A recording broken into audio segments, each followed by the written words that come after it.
Relocation is all about stress, and I think I've got a good understanding of that for two reasons. One is that I've been in the industry for 20 years, and anybody who's worked as long in the industry as we all have, many of my colleagues and associates, we know that to be true.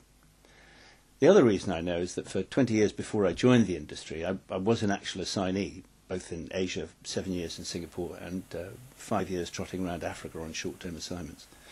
So I understand what it's like to be plucked out of my home environment and thrust into very foreign environments. And I found that my experience over those 20 years has helped me enormously in understanding not only the needs of assignees at the moment who I meet on a daily or weekly basis, but also some idea of what their employers are worried about. Because I was actually working for a company, I had to deal with HR and all the relocation policy matters from the assignee viewpoint. So I can now see it from both sides of the relocation fence. And I think that's been enormously valuable to me over the last 20 years that I've done in the industry. What I really love about the relocation industry is quite different from anything else that I've worked in. It's not about turning a dollar. It's not about doing a deal. It's about establishing really long-term relationships with people. The ethos throughout the whole of the relocation industry worldwide is about integrity, it's about trust, it's about reliability. Passionate's a good word, and a lot of people use it, but it's a bit bandied about. You can hear celebrity chefs use the word all the time, and passion can be blown out like a candle. The word that really comes to mind when I think about the relocation industry is commitment. It's a lasting word. It really talks about reliability. Everybody in relocation is up against the clock. It doesn't matter which sector you're in and which service provider you are, but it's a matter of deadlines all the time. And if one person in the link fails, then it impinges on everybody else in the relocation cycle.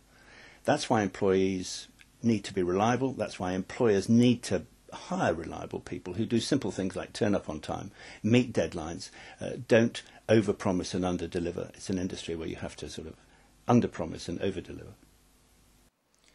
We've talked about commitment and we've talked about reliability, and those are obviously key definers. But I think on the personal side, we want to deal with people who are honest and open, transparent, dedicated, loyal, and I mean the list goes on.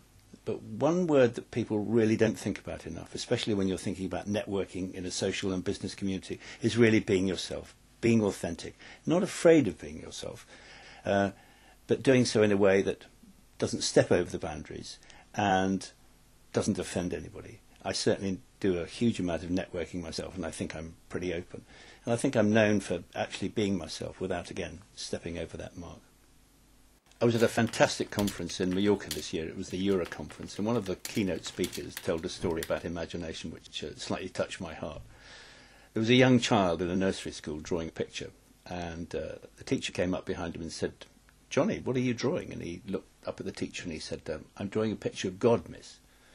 She looked back at him and she said, "But we don't know what God looks like, Johnny." And he paused for a minute and he said to her, "We will in a minute." I think that's just an example of, out of the mouths of babes and sucklings, and that's where imagination comes from.